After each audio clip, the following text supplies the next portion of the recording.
வணக்கம். இது ஆடியோ நூலகம் யூடியூப் சேனல். பார்க்க வந்திருக்கிற கேட்க வந்திருக்கிற எல்லாருக்கும் நன்றியும் வணக்கங்களும். இந்த கதையும் என்னோட குரலும் பிடிச்சிருந்தா கீழே இருக்கிற சப்ஸ்கிரைப் பட்டனை உடனே தட்டிடுங்க. அப்படியே பெல் பட்டனையும். அப்போ தான் நான் போடுற வீடியோக்கள் உங்கள் யூடியூப் சேனலில் உடனுக்குடன் நோட்டிஃபிகேஷனில் வந்து உங்களுக்கு காட்டும். மறக்காமல் லைக் பட்டனையும் ஒரு தட்டிடுங்க. அப்போ தான் அதிகமான கதைகளை என்னால் போட முடியும். மௌனம் பேசிடும் பாஷைகள் புரிந்திடுமோ என்ற இந்த கதையின் 3ஆம் பாகத்தை இப்பொழுது நாம் கேட்கலாம். கதைக்குள் போகலாமா?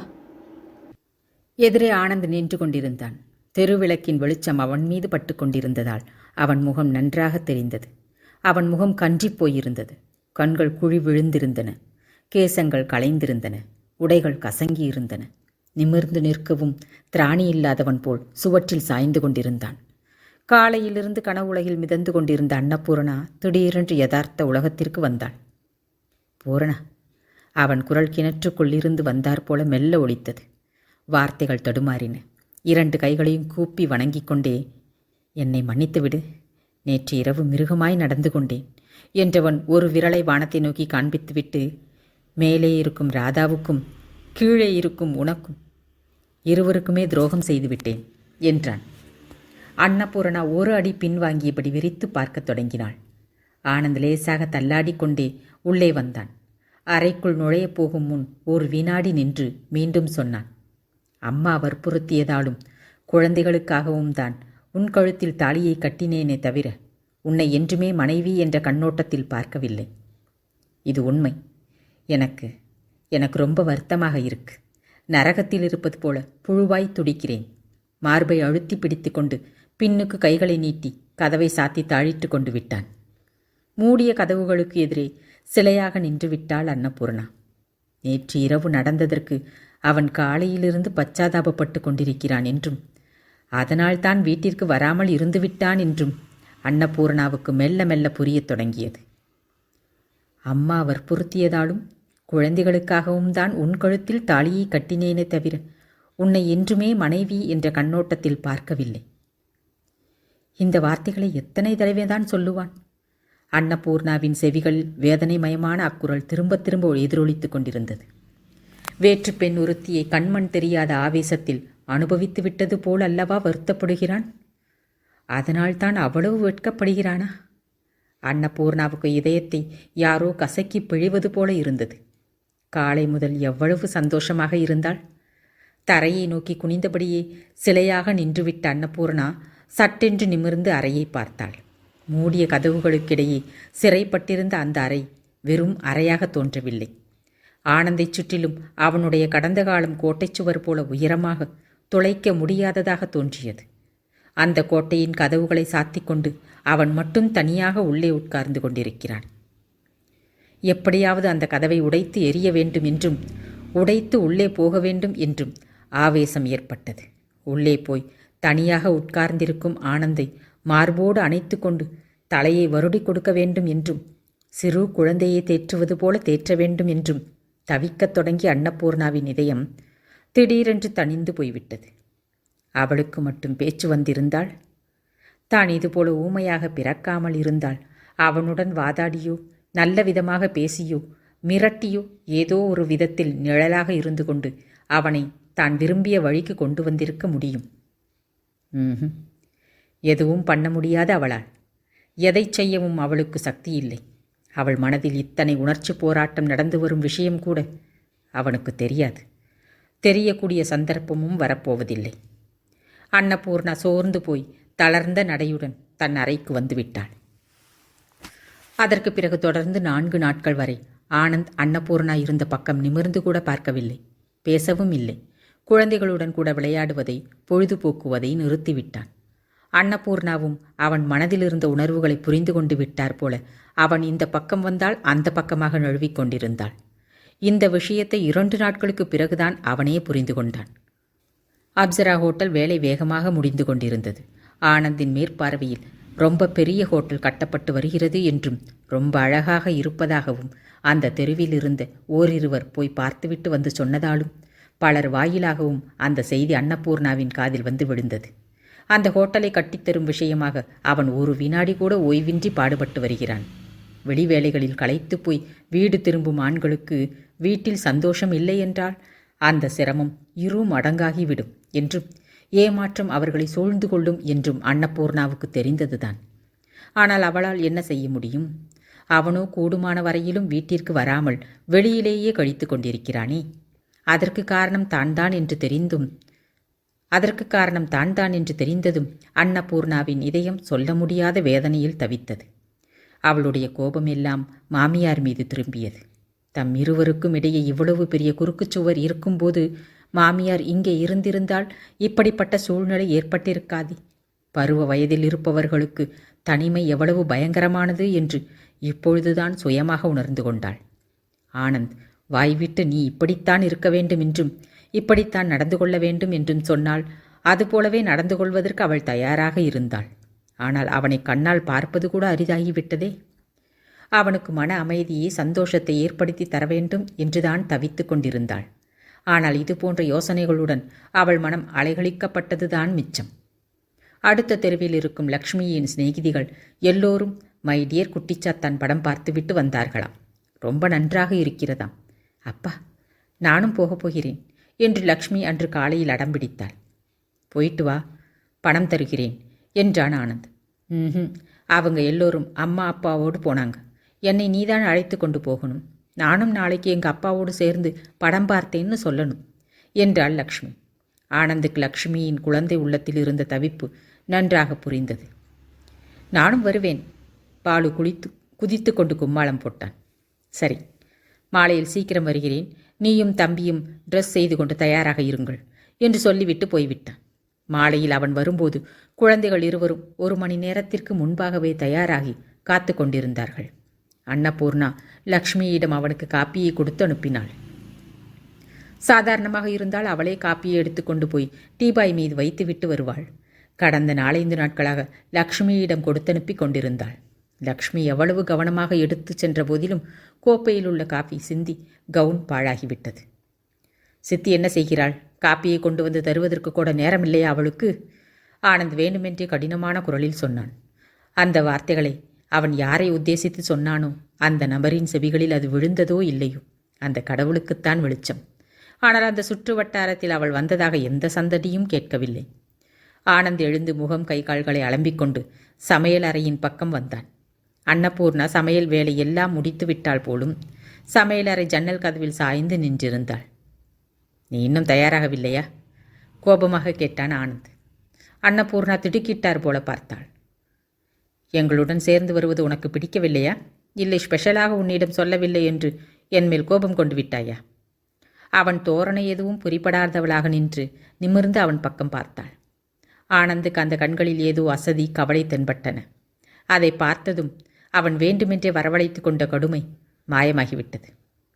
5 நிமிடங்களில் தயாராகி வா, நேரமாகிறது என்று சொல்லிவிட்டு விருட்டென்று திரும்பி போய்விட்டான். அவன் ஆணையிட்டார் போலவே அன்னபூர்ணா 5 நிமிடங்களில் தயாராகி வந்தாள். அலங்காரம் என்று பெரிதாக எதுவும் இல்லை. முகம் அலம்பிக்கொண்டு பொட்டு வைத்து கொண்டு வெளியே வந்தாள். தலைக்கு குளித்திருந்ததால் தளர்வாக பின்னியிருந்தாள். அவள் முகத்திற்கு கோணல் வகிட்டு ரொம்ப அழகாக இருந்தது. வீட்டை பூட்டிவிட்டு மனைவி குழந்தைகளுடன் முதல் தடவையாக எங்கேயோ புறப்பட்டு கொண்டிருந்த ஆனந்தை அந்த தெருவில் இருப்பவர்கள் வேடிக்கை பார்க்க தொடங்கினார்கள். குடித்தனத்திற்கு வந்து இவ்வளவு நாளாகியும் அந்த தெருவில் இருப்பவர்களுக்கு அன்னபூர்ணா எப்படி இருப்பாள் என்று தெரியாது. அவள் என்றுமே வெளியே வந்தது இல்லை. ஒரு கால் தப்பி தவறி வந்தாலும் யாராவது பார்க்கிறார்கள் என்று தெரிய வந்தால் சட்டென்று உள்ளே போய்விடுவாள். தெருவில் நின்று கொண்டிருந்தவர்கள் வீட்டிற்குள் இருந்தவர்களை ஜாடை காட்டி சட்டென்று வரச் சொல்லி அன்னபூர்ணாவையும் ஆனந்தையும் சுட்டி காட்டினார்கள். பெண்ணுக்கு என்ன குறைச்சல்? தங்க விக்கிரகம் மாதிரி இருக்கிறாள் என்று நினைத்தார்கள் சிலர். பாவம், ஊமை என்பதால் 2ஆம் தரமாக வாழ்க்கைப்பட்டிருக்கிறாள் என்று இரக்கம் காட்டினார்கள் சிலர். சினிமா ஹாலில் எல்லோரும் சினிமாவையே பார்த்து கொண்டிருந்த போது ஆனந்த் மட்டும் நாற்காலியில் பின்னால் சாய்ந்து உட்கார்ந்து அன்னபூர்ணாவையே கூர்ந்து பார்க்க தொடங்கினான். அன்னபூர்ணா சகலத்தையும் மறந்து போய் சினிமா பார்ப்பதில் ஆழ்ந்து போயிருந்தாள். வாய் பேச முடியாதவள் என்றாலும் கண்களால் உணர்வுகளை வெளிப்படுத்தக்கூடிய சக்தி இருந்தது அவளிடம். அமைதி நிறைந்தவளாகவும் சாதுவாகவும் தென்படும் பூரணா தேவைப்பட்டால் பெண் புலியாக மாறிவிடுவாள். கண்களால் நெருப்பை உமிழ்ந்து எதிராளியின் யோசனைகளை சிதறடித்து ஓடச் செய்து விடுவாள். சற்று முன் சமையலறையில் வேதனையுடன் நின்று கொண்டிருந்த அன்னபூர்ணாவுக்கும் இந்த அன்னபூர்ணாவுக்கும் சம்பந்தமே இல்லை. அவளை வீட்டிலேயே விட்டுவிட்டு வந்திருந்தால் எந்த மூலையிலாவது உட்கார்ந்து அழுது கொண்டிருந்திருப்பாளோ என்னவோ. ஆனந்த் ஆழமாக மூச்சை விட்டு கொண்டான். அன்னபூர்ணாவுக்கு தன்னிடமிருந்து அன்பு கிடைக்காமல் இருக்கலாம். அது கிடைக்க வேண்டுமென்று அந்த அப்பாவி பெண் எதிர்பார்க்காமல் இருக்கலாம். ஆனால் சாதாரணமாக கிடைக்க வேண்டிய பரிவுக்கும் ஆதரவுக்கும் குறைவு இருக்கக்கூடாது. தன் மனதில் ராதாவின் உருவம் நிறைந்திருக்கலாம். தாலி கட்டியதற்கு பிரதிபலனாக ஒரு கணவனாக தான் நிறைவேற்ற வேண்டிய கடமைகளை நிறைவேற்றியாக வேண்டும். தன்னை மணந்து கொண்டது ஊமையாக பிறந்ததை காட்டிலும் துரதிருஷ்டவசமானது என்று அன்னபூர்ணா ஒரு நாளும் நினைத்துவிடக்கூடாது. சினிமா முடிந்து வீட்டிற்கு திரும்பி வரும்போது குழந்தைகள் இருவரும் வழியிலேயே தூங்கிவிட்டார்கள். அன்னபூர்ணா வீடு திரும்பியதுமே மளமளவென்று அவர்களுக்கு படுக்கையை தட்டி போட்டாள். கையோடு உடைகளையும் மாற்றினாள். அன்னபூர்ணா இந்த வேலைகளை செய்து முடிப்பதற்குள் ஆனந்த் சாப்பிட்டு முடித்தான். அன்னபூர்ணா சமையல் அறையை ஒழித்து வைத்துவிட்டு படுக்கப் போவதற்கு முன்னால் தண்ணீர் சொம்பை ஆனந்தின் அறையில் கொண்டு வைக்கப் போன பொழுது ஆனந்த் கேட்டான், சினிமா எப்படி இருந்தது? நன்றாக இருந்தது என்பது போல தலையை அசைத்தாள். குடிக்க தண்ணியை கொடு. டம்ளரில் நீரை ஊற்றி கொடுத்தாள்.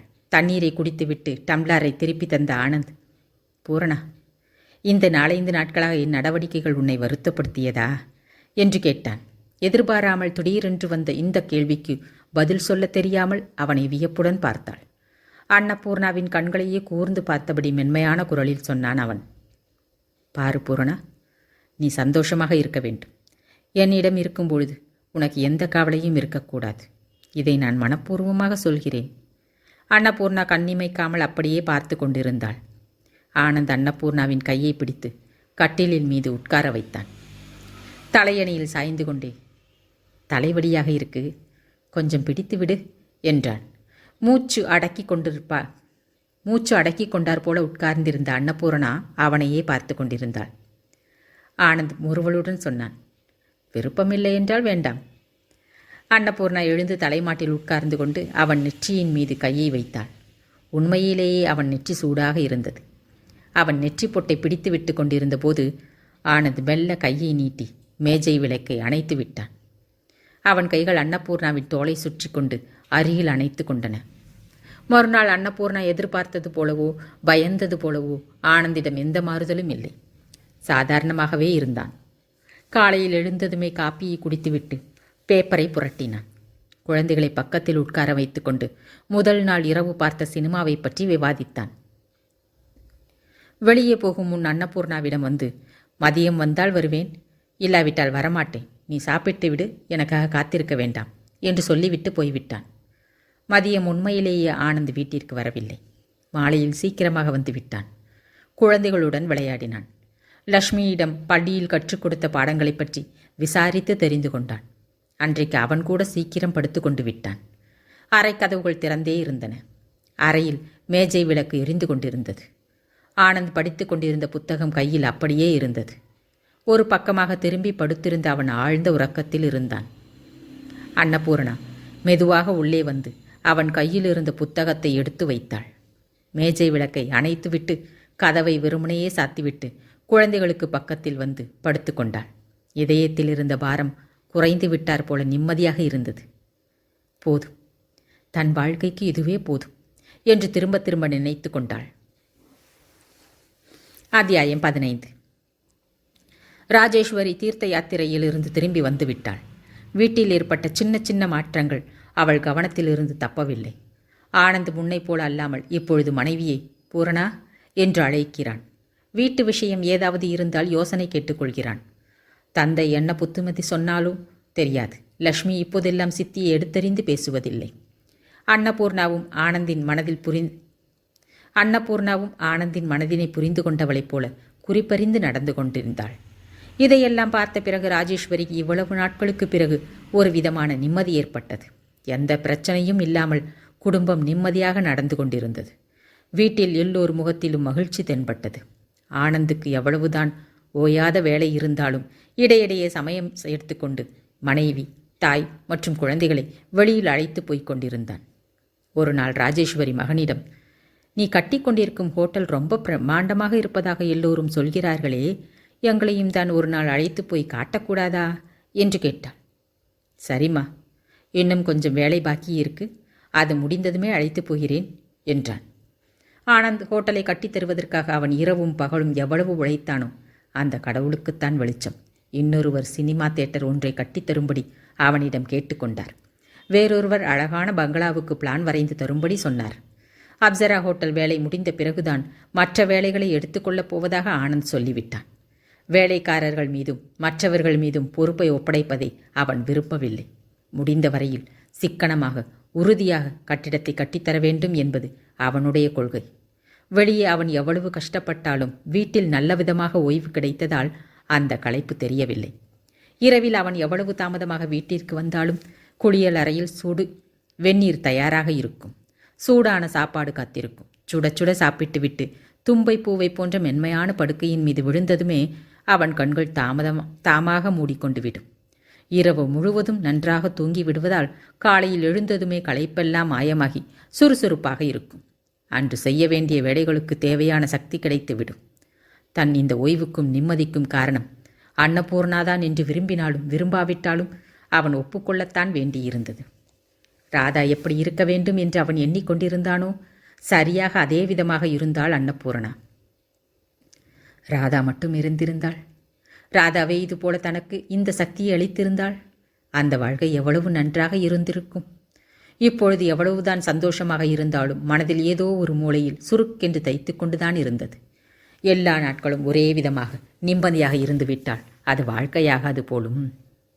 என்றுமே உடம்பு சரியாக இல்லை என்று படுத்திராத அன்னபூர்ணா 4-5 நாட்களாக சோர்ந்து இருப்பதையும் முகம் வாடிப்போய் சரியாக சாப்பிடாததையும் காஃபி குடிக்காமல் ஒதுக்குவதையும் ராஜேஸ்வரி கவனித்து கொண்டுதான் இருந்தாள். பூரணா, ஏன் என்னவோ போல இருக்கிறாய்? உடம்பு சரியாக இல்லையா? ஜுரம் வந்து விட்டதா? ராஜேஸ்வரி நெற்றியில் கையை வைத்து பார்த்தாள். அரிசியில் கல்லை பொறுக்கி கொண்டு உட்கார்ந்திருந்த அன்னபூர்ணா ஒன்றுமில்லை என்பது போல தலையை அசைத்தாள். வாடிப்போன முகத்துடன் இருந்த மருமகளை ராஜேஸ்வரி சந்தேகத்துடன் பார்த்தாள். அன்று மாலையில் அன்னபூர்ணாவை அழைத்து கொண்டு தெருமுனையில் இருந்த லேடி டாக்டரிடம் போனாள். அவளுடைய சந்தேகம் ஊர்ஜிதமாகிவிட்டது. உங்களுக்கு பேரன் பிறக்கப் போகிறான்.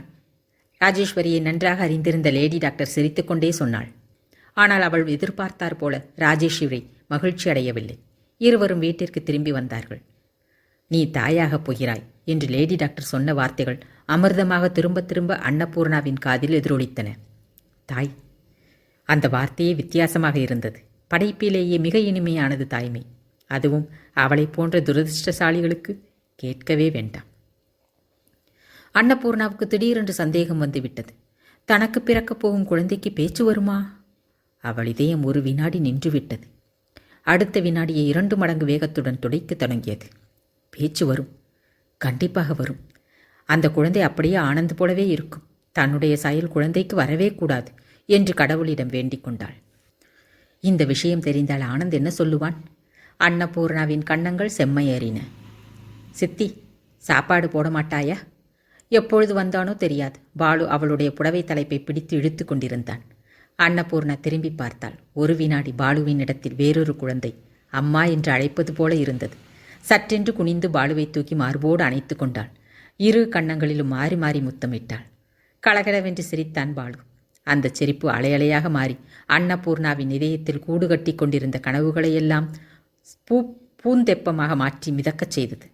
கனவு உலகத்தில் சஞ்சரித்து கொண்டிருந்த அன்னபூர்ணா டாக்டரிடமிருந்து வந்தது முதல் மாமியார் பேச்சு மூச்சு இல்லாமல் முன் அறையில் உட்கார்ந்து இருந்ததை கவனிக்கவில்லை. அன்றிரவு படுக்கப் போவதற்கு முன்னால் தாயின் வாயிலிருந்து அன்னபூர்ணா தாயாகப் போகிறாள் என்ற செய்தியை கேட்டதும் ஆனந்த் அதிர்ச்சி அடைந்தான். ரத்தம் வற்றிவிட்டார் போல அவன் முகம் வெளிரி போய்விட்டது. மகன் காதில் இந்த செய்தியை போட்டதுமே தன் பொறுப்பு தீர்ந்து விட்டதாக நினைத்து கொண்டு அங்கிருந்து போய்விட்டாள் ராஜேஸ்வரி. ஆனந்தின் தூக்கம் பறந்து போய்விட்டது. கட்டிலில் படுத்திருந்தான் என்ற பெயர்தானே தவிர தூங்கவே இல்லை. இதில் வியப்பு அடைவதற்கு எதுவுமே இல்லை. ஆனால் தன்னுடைய தவறு நிறைய இருக்கிறது. அவன் மட்டும் பலவீனத்திற்கு அடிமையாகாமல் இருந்திருந்தால் இந்த பிரச்சனையே வந்திருக்காது. இப்பொழுது குழந்தை குட்டி என்று எதுவும் இல்லாததால் அன்னபூர்ணா லட்சுமியை பாலுவை நன்றாக பார்த்து கொள்கிறாள். நாளைக்கு தனக்கு என்று ஒரு குழந்தை பிறந்துவிட்டால் இதே போல இருப்பாளா? அது ஒன்றுதானா பிரச்சனை? இன்னொரு குழந்தை பிறந்துவிட்டால் குடும்ப பாரம் அதிகரிக்கும். இன்னொரு நபரின் பொறுப்பு தன் மீது விழும். கூடிய மட்டும் அதிகமாக சம்பாதிக்க வேண்டும். சிக்கனமாக இருந்து பணத்தை சேமித்து ராதாவின் பெயரில் ஏதாவது ஒரு நல்ல காரியம் செய்ய வேண்டும் என்பது அவன் வாழ்க்கையின் லட்சியம். அதற்கு இந்த குழந்தை தடையாக இருக்கும். குழந்தை பிறந்துவிட்டால் பெண்களுக்கு எங்கிருந்தோ சுயநலம் வந்துவிடும். 4 பேருக்கு நடுவில் தன் குழந்தை உயர்வாக இருக்க வேண்டும் என்று எந்த தாய்தான் விரும்ப மாட்டாள்? அன்னபூர்ணாவுக்கு இப்பொழுது இருக்கும் பொறுமையும் பாசமும் மெல்ல மெல்ல மறைந்து போய்விடலாம். ஏற்கனவே இருக்கும் குழந்தைகள் தனக்கு போதும். புதிதாக குழந்தை வேண்டியதில்லை. அவனுக்கு நிம்மதியாக தூக்கம் வந்தது இப்பொழுது. அன்னபூர்ணா தினந்தோறும் இரவு எல்லோரும் படுத்துக்கொண்ட பிறகு குழந்தைகளின் அறையில் மேஜை விளக்கின் அடியில் அமர்ந்து தினமும் கொஞ்சம் கொஞ்சமாக 4-5 நாட்கள் முயன்று சித்தப்பாவுக்கு கடிதம் எழுதி முடித்தாள்.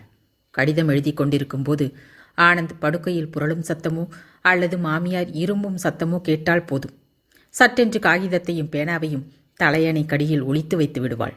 மறுபடியும் எந்த சத்தமும் இல்லாமல் அவர்கள் தூங்கிவிட்டார்கள் என்று தைரியம் வந்த பிறகு மறுபடியும் எழுதத் தொடங்குவாள்.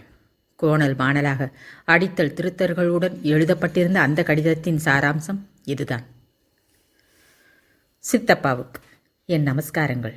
நான் இங்கு நலமாக இருக்கிறேன்.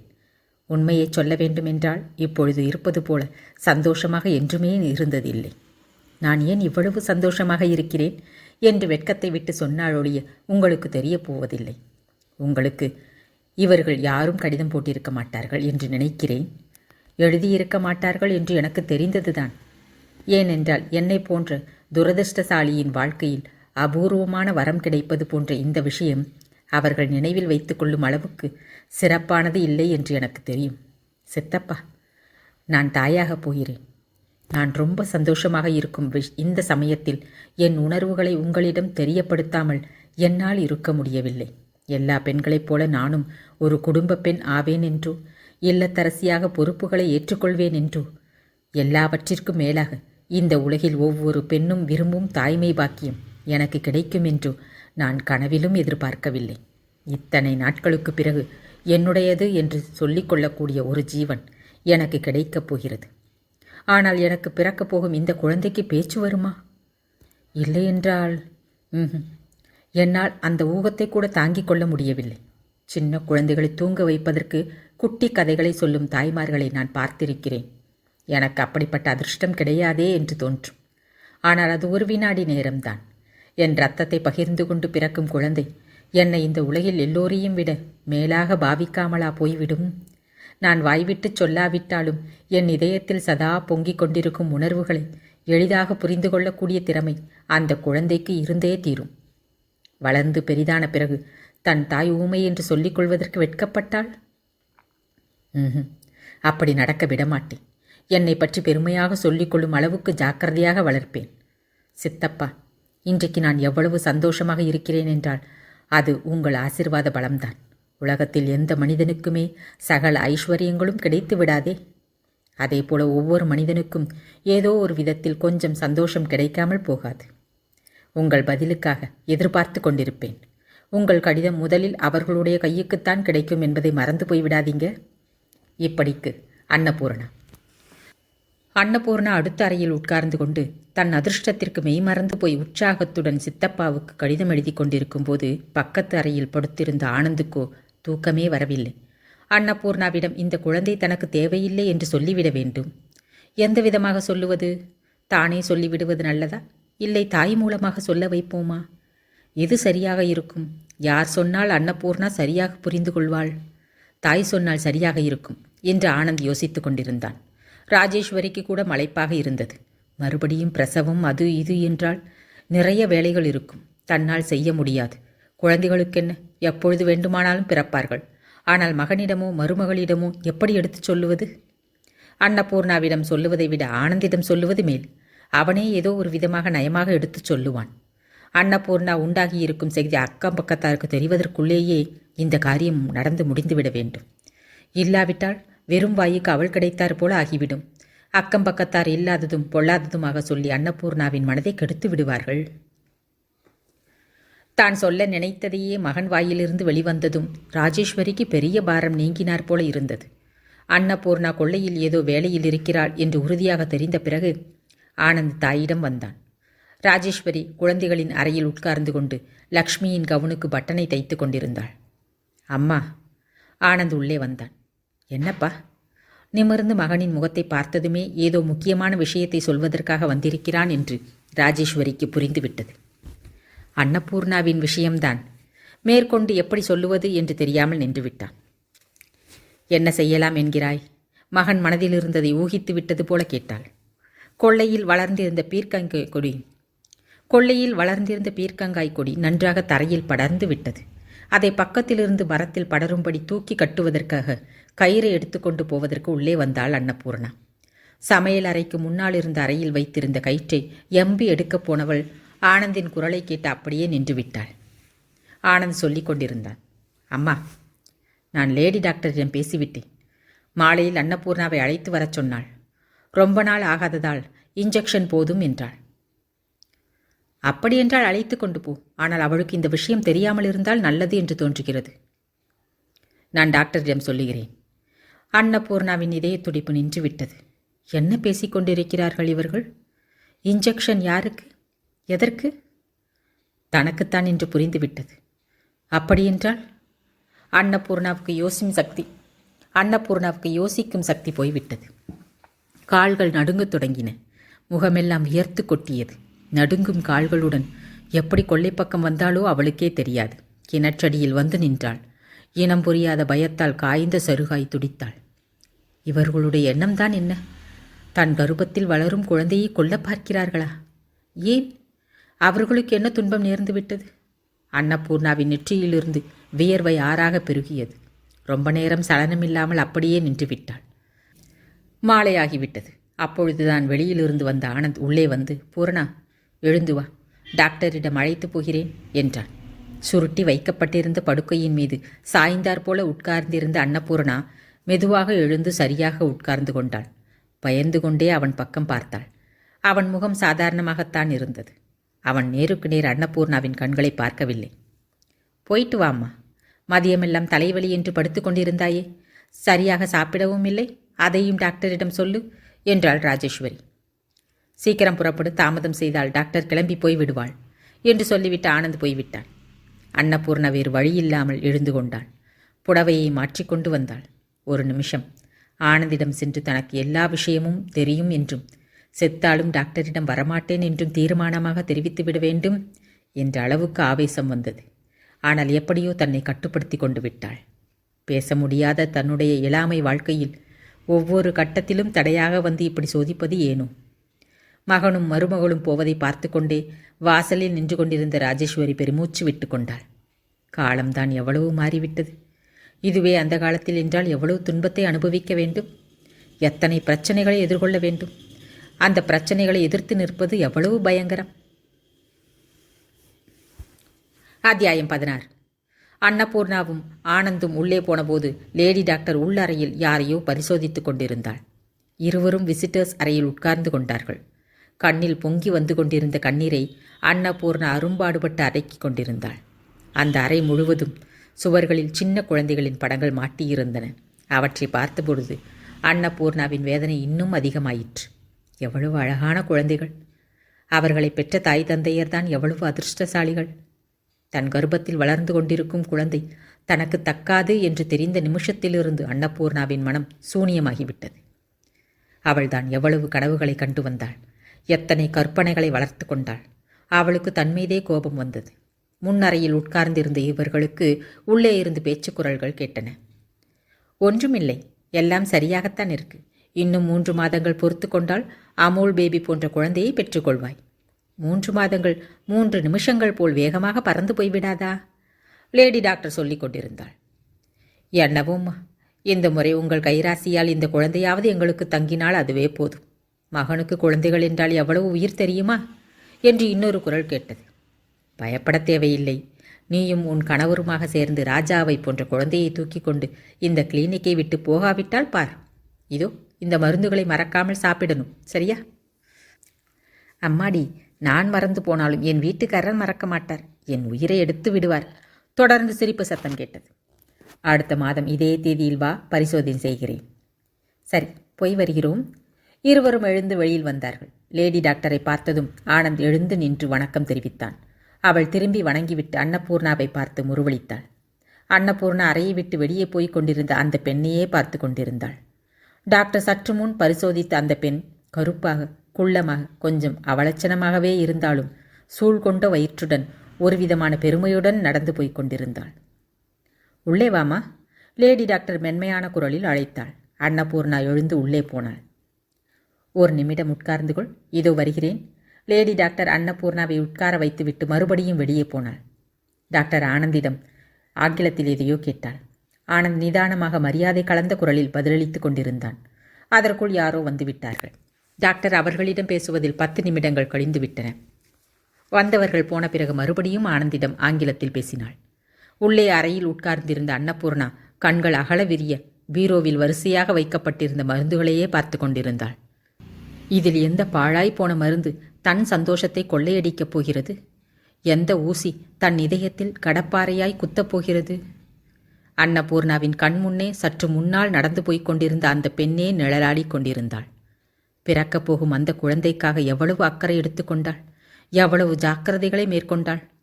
தான் ஆனந்தின் விருப்பத்திற்கு ஏன் உடன்பட வேண்டும்? இந்த ஒரு விஷயத்தில் அவள் யார் சொன்னாலும் கேட்கப் போவதில்லை.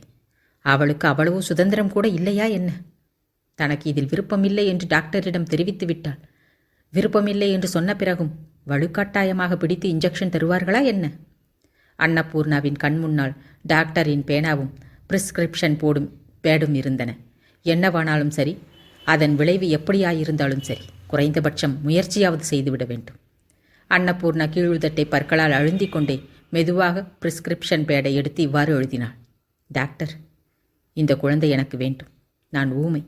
என் மனதில் உள்ள வேதனையெல்லாம் வார்த்தைகளால் உங்களிடம் எடுத்துச் சொல்ல சக்தி இல்லாதவள். என் மீது கருணை கொண்டு இந்த உலகத்தில் என்னுடையதாக பாவித்து நான் மகிழ்ந்து போய்க் கொண்டிருக்கின்ற இந்த உயிர் எனக்கு தரிக்கும்படி அருள் புரியுங்கள். பேனாவை மூடி பிரிஸ்கிரிப்ஷன் பேடை கையால் மூடிக்கொண்டாள். ஒரு கால் ஆனந்தும் உள்ளே வந்தால் இந்த காகிதத்தை செத்தாலும் கொடுக்க மாட்டாள். அதற்கான துணிச்சல் அவளுக்கு இல்லை. ஆனால் எந்த தெய்வம் மேலிருந்து ஆசீர்வதித்ததோ தெரியாது. ஆனந்த் வரவில்லை. டாக்டர் மட்டுமே செதஸ்கோப்பை மாட்டிக்கொண்டு உள்ளே வந்தாள்.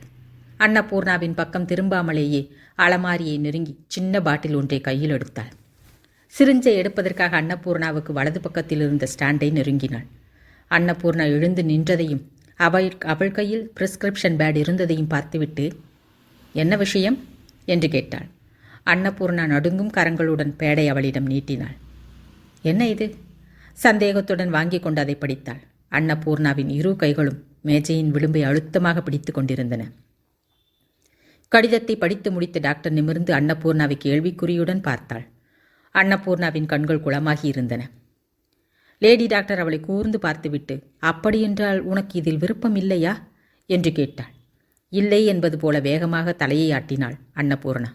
டாக்டர் கொஞ்ச நேரம் ஏதோ யோசனையில் ஆழ்ந்து விட்டார் போல அப்படியே நின்று விட்டாள். பிறகு பேடை எடுத்துக்கொண்டு வெளியில் போக முயன்றாள். அன்னபூர்ணா ஒரே பாய்ச்சலாக அவளிடம் சென்று சட்டென்று அந்த பேடை பிடிங்கி மார்போடு அழித்து கொண்டே அவரிடம் சொல்லாதீங்க என்பது போல பார்த்தாள். டாக்டர் புருவங்களை சுருக்கி கொண்டு பார்த்தாள். பிறகு என்ன நினைத்து கொண்டாலோ தெரியாது, திரைச்சீலையை விலக்கி கொண்டு வெளியே போய்விட்டாள். வெளியே சென்ற டாக்டர் இந்த முறை தமிழிலேயே உரையாடினாள். இந்த விஷயம் உங்கள் மனைவிக்கு தெரியுமா? என்ன நடந்தது டாக்டர்? சற்றும் புரியாதவன் போல கேட்டான். கொஞ்ச நேரம் நிசப்தம் நிலவியது. லேடி டாக்டர் மென்மையான குரலில் சொன்னாள், அந்த பெண்ணிடம் இதை பற்றி சொல்லிவிட்டு அவள் சம்மதித்த பிறகுதான் அழைத்து வந்திருக்கீங்க என்று நினைத்தேன். நீங்கள் சொல்லாவிட்டாலும் அவள் ஊகித்து கொண்டு விட்டாள்.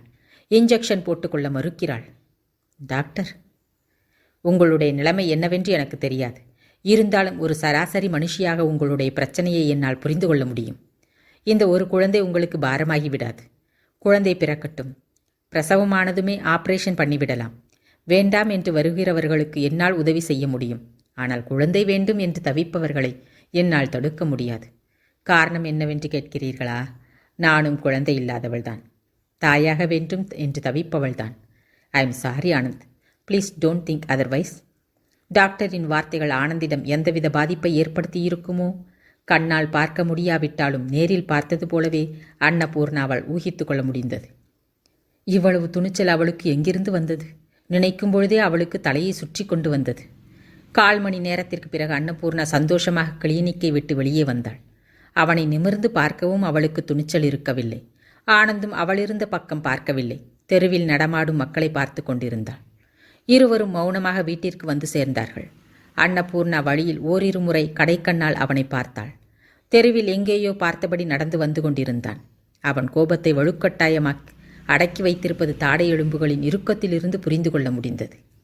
வீட்டுக்கு வந்து சேர்ந்தார்கள். கதவுகள் வெறுமனையே சாத்தியிருந்தன.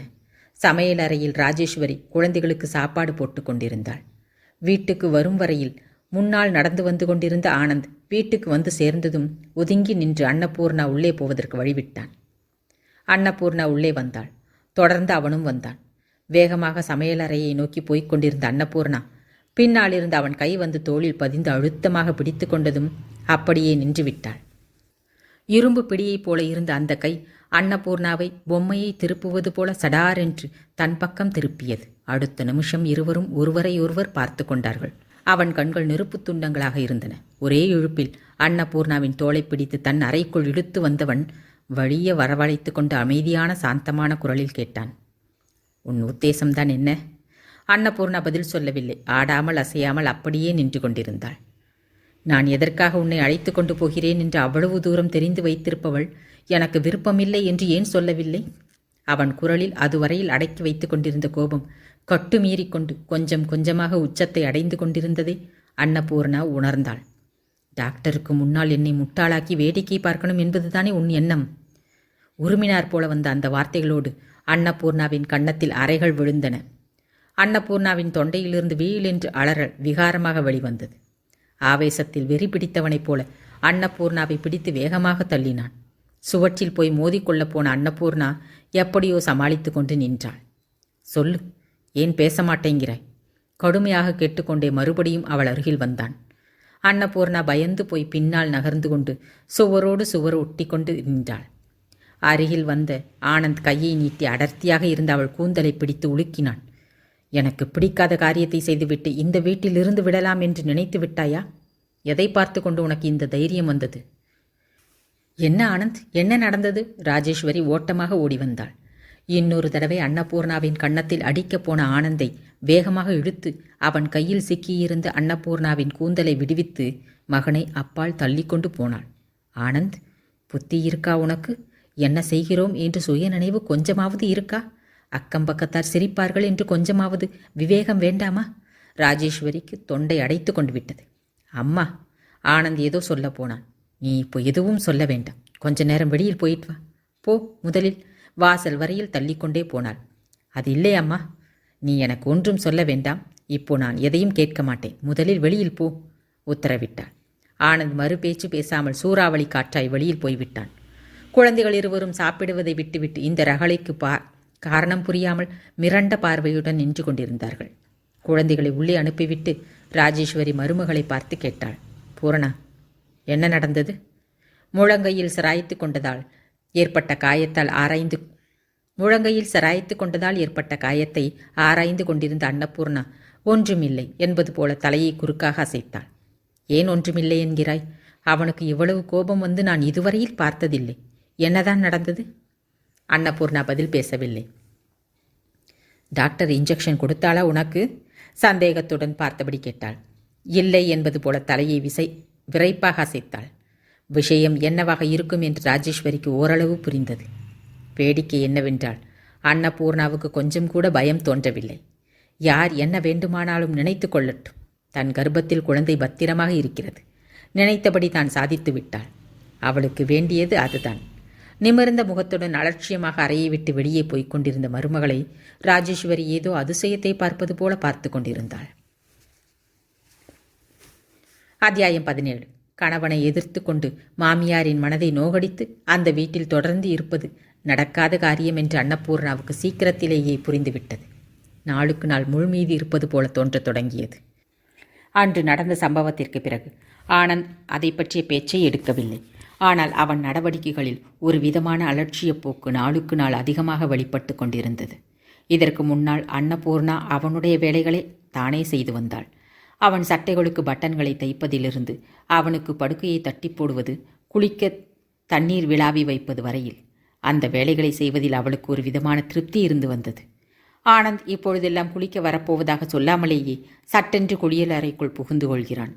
அன்னபூர்ணா எடுத்து வைத்த உடைகளை ஒதுக்கி வைத்துவிட்டு தானே வேறொன்றை எடுத்து போட்டு கொண்டு போகிறான். முன்பெல்லாம் எங்கேயாவது வெளியில் போனால் அன்னபூர்ணாவை அழைத்து கொண்டு போவது வழக்கம். இப்பொழுதோ குழந்தைகளை மட்டும் அழைத்து கொண்டு போகிறான். அவன் போக்கை பார்த்தால் வீட்டில் அன்னபூர்ணா என்று ஒருத்தி இருப்பதையே மறந்து போவதற்கு முயற்சி செய்து கொண்டிருப்பது போல இருந்தது. ராஜேஸ்வரியும் அதே போலத்தான். இதற்கு முன்னெல்லாம் அன்னபூர்ணாவிடம் பரிவுடன் சொந்த தாய் போல பேசிக் கொண்டிருந்தவள் இப்பொழுது ஒவ்வொரு சின்ன காரியத்திற்கும் சலித்து கொண்டாள். குத்தல் மொழிகளை பேசத் தொடங்கினாள். அக்கம் பக்கத்தார் யாராவது அன்னபூர்ணாவை பார்த்துவிட்டு, அட, உங்கள் மருமகள் உண்டாகியிருக்கிறாள் போலிருக்கே, சீக்கிரத்திலேயே உங்களுக்கு பேரனோ பேத்தியோ பிறக்கப் போகிறது என்று சொல்லுங்க என்று சொன்னால், சரிதான், இந்த காலத்தில் குழந்தைகளுக்கு என்ன பஞ்சம் என்றால் பிறந்து விடுகிறார்கள் என்று சலித்து கொண்டாள். அன்னபூர்ணாவுக்கு மசக்கை ரொம்ப படுத்தி கொண்டிருந்தது. காலை வேளையில் தலையை சுற்றும். எது சாப்பிட்டாலும் வயிற்றில் தங்காது. வாய்க்கு எதுவும் பிடிக்கவில்லை. சோர்வாக இருந்தது. அத்தோடு வீட்டில் இருப்பவர்களுக்கு பிடிக்காத காரியத்தை செய்து அவர்களை கஷ்டப்படுத்துகிறோமே என்ற வருத்தம், கூச்சம் இன்னொரு பக்கம். சித்தியின் ஊருக்கு போகப் போகிறேன் என்று மாமியாரிடம் கேட்டுவிட வேண்டும் என்று தோன்றினாலும் அதற்கான தைரியம் துணிச்சல் வராமல் சும்மா இருந்து விட்டாள். எவ்வளவுதான் உடல் நலம் சரியாக இல்லாவிட்டாலும் களைப்பாக இருந்தாலும் வீட்டு வேலைகளை எல்லாம் தானே செய்து வந்தாள். தான் இருந்தால் லட்சியம் செய்ய மாட்டார்கள். ஆனால் தான் போய்விட்டால் ரொம்ப சிரமப்படுவார்கள் என்று அவளுக்கு தெரியும். அது மட்டுமே இல்லை, இங்கிருந்து போய்விட்டால் இனி அவளால் திரும்பி வர முடியாது என்றும் தெரியும். இந்த நிலைமையில் அங்கே போய் பிரசவத்திற்கும் தங்கிவிட்டால் சித்தி தன்னை படுத்தப் போகும் பாடு சொல்லி காட்டும் பேச்சு அவளுக்கு தெரியாதது இல்லை. எப்படியோ குழந்தையை பெற்றுக்கொண்டு குளிமுறை ஆன பிறகு அவள் சாசுவதமாக இந்த இடத்தை விட்டு போய்விட வேண்டும். இந்த குழந்தை தனக்கு வேண்டுமென்று தான் ஏன் இவ்வளவு பிடிமாதமாக இருக்கிறாள் என்றும் தன் மனதுக்குள் நடக்கும் போராட்டத்தை பற்றியும் எப்படியாவது ஆனந்துக்கு தெரியப்படுத்த வேண்டும் என்றும் பலமுறை நினைத்து பார்த்தாள். ஆனால் எப்படி? கடிதமாக எழுதுவோம் என்றால் அடித்தலும் திருத்தலும் கோணலும் மாணலுமாக இருக்கும். தன் கடிதத்தை, தன் கையெழுத்தை அவன் பார்க்க நேர்ந்தால் என்ன செய்வது என்ற வெட்கம் வேறு குறுக்கிட்டது. அப்சரா ஹோட்டல் வேலை முடிவடையும் தருணத்தில் இருந்தது. திறப்பு விழா விரைவில் நடக்கப் போகிறது. கடைசி கட்ட வேலைகள் துரிதமாக நடைபெற்று கொண்டிருந்தன. ஆனந்துக்கு வீட்டிற்கு வருவதற்கு கூட ஓய்வு கிடைக்கவில்லை. அன்னபூர்ணா தானாகவே லேடி டாக்டரிடம் மறுபடியும் சென்று தெரியாமல் தான் ஏதோ சொல்லிவிட்டதாகவும், இந்த குழந்தை தனக்கு வேண்டாம் என்றும், இந்த கருவை களைத்துவிடவும் சொல்லிவிடுவோமா என்று பலமுறை எண்ணினாள். ஆனால் அது கூட சாத்தியப்படவில்லை. அன்று காலையில் வீட்டை விட்டு புறப்படுவதற்கு முன்னால் ஆனந்த் தாயை அழைத்து, அம்மா, மாலையில் தயாராக இருங்கள், ஹோட்டலை காட்டுவதற்கு அழைத்து போகிறேன் என்றான்.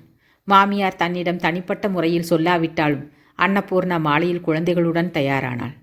ஆனந்த் ரொம்ப பாடுபட்டு எத்தனையோ இரவுகள் சரியாக தூங்காமல் வரைந்து காட்டிய அந்த ஹோட்டல் கட்டிடம் ரொம்ப அழகாக இருப்பதாக ஊரில் எல்லோரும் பேசிக்கொண்டதை கேட்டபோது அன்னபூர்ணாவுக்கு எப்பொழுது அதை பார்ப்போம் என்று ஆர்வம் ஏற்பட்டிருந்தது.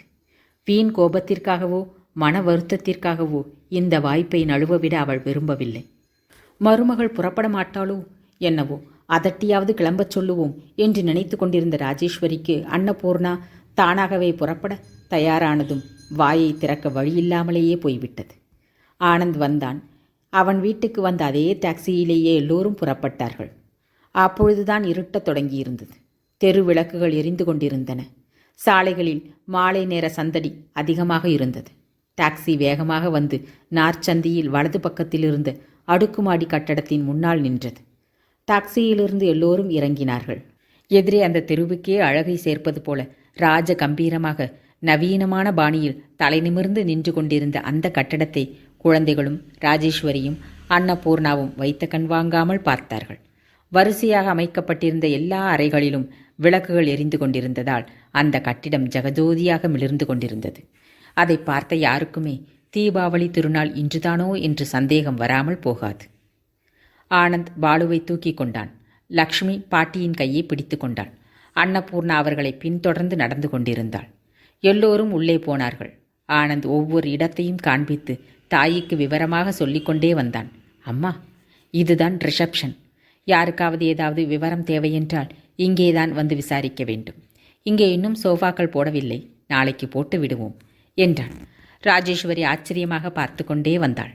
கீழே தரையும் வழுவழுப்பாக கண்ணாடியைப் போல இருந்தது. ஆனந்த் இன்னும் உள்ளே அழைத்து போனான். இதுதான் கிச்சன், உணவு தயாரிக்கும் இடம். கல்யாணங்கள் நடந்தபோதும் பெரிய அளவில் விருந்து கொடுக்கணும் என்றாலும் ஒரே சமயத்தில் நிறைய பேர் உட்காரக்கூடிய அளவிற்கு இடமும் இருக்கிறது. பின்னால் இருக்கும் காலி இடத்தில் கார் பார்க்கிங் செய்யலாம். பக்கத்தில் லிஃப்ட் இருக்கு.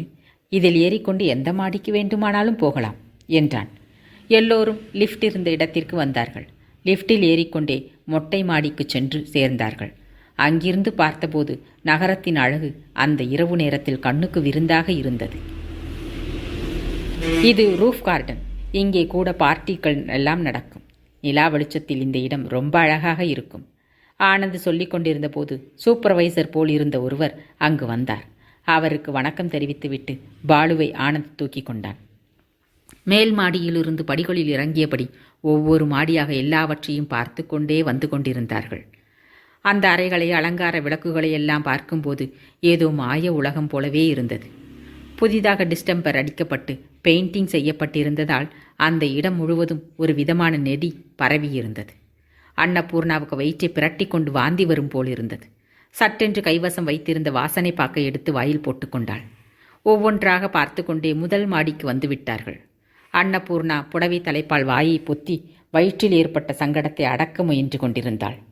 ஆனந்தாகட்டும் ராஜேஸ்வரியாகட்டும் பின்னால் வந்து கொண்டிருந்த அன்னபூர்ணாவை கவனிக்கவே இல்லை. ராஜேஸ்வரியின் சந்தோஷத்திற்கு அளவே இல்லை. இவ்வளவு நாட்களுக்கு பிறகு அவள் கண்ட கனவு பலித்துவிட்டது. ஆனந்த் 10 பேருக்கு முன்னால் தலை நிமிர்ந்து நிற்கக்கூடிய அளவிற்கு உயர்ந்து விட்டான். கீழே ரிசப்ஷனில் நின்று கொண்டிருந்த ஆனந்த் அப்பொழுதுதான் அங்கே வந்த நடுத்தர வயது ஆசாமி ஒருவருக்கு தாயை அறிமுகப்படுத்தி வைத்தான்.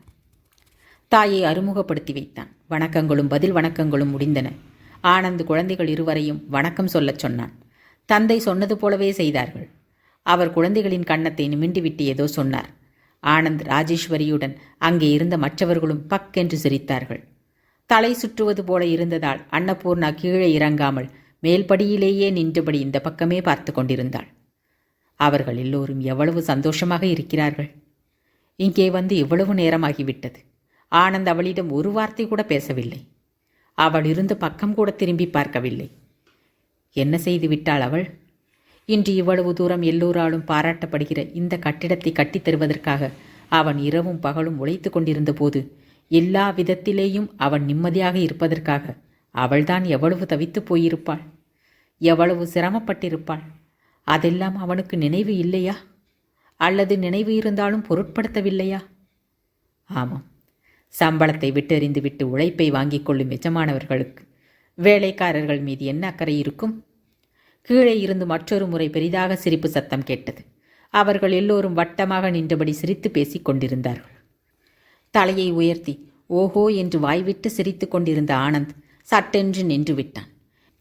எல்லோரையும் விட்டு பிரிந்து தொலைவில் மேல் மாடியில் ரெயிலிங்கின் மீது கையை வைத்துக்கொண்டு கற்சிலையாக நின்று கொண்டிருந்த அன்னபூர்ணா கத்தியை போன்ற பார்வையுடன் இங்கேயே பார்த்து கொண்டிருப்பதை உணர்ந்ததும் அவன் முகத்தில் இருந்த சிரிப்பு மாயமாகி கம்பீரம் வந்து சேர்ந்து கொண்டது. சட்டென்று முகத்தை வேறு பக்கம் திருப்பிக் கொண்டான். ராஜேஸ்வரி வழுக்கை தலை ஆசாமியுடன் தன் மகன் எவ்வளவு கஷ்டப்பட்டான் என்று விவரித்து கொண்டிருந்தாள். அன்னபூர்ணாவின் இதயத்தில் தீப்பொறி எரிவது போல இருந்தது. என்ன இருந்தாலும் அவர்கள் எல்லோரும் ஒன்று.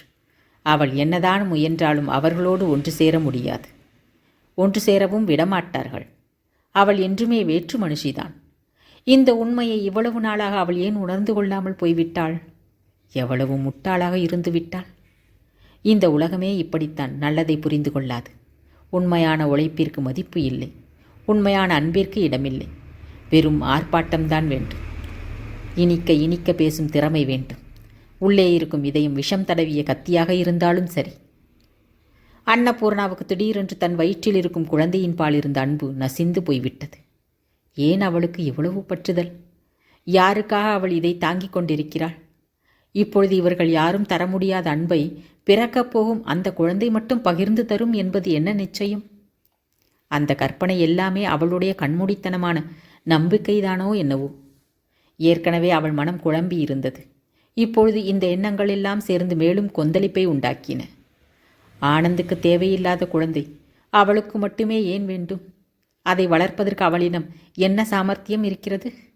தன்னுடைய உணவு உடைக்குமே இன்னொருவரின் தயவை நாடியிருக்கிறாள். இன்னொரு உயிரையும் காப்பாற்றக்கூடிய சக்தி அவளுக்கு ஏது? வேண்டாம், தனக்கு குழந்தையும் வேண்டாம், அன்பும் வேண்டாம்.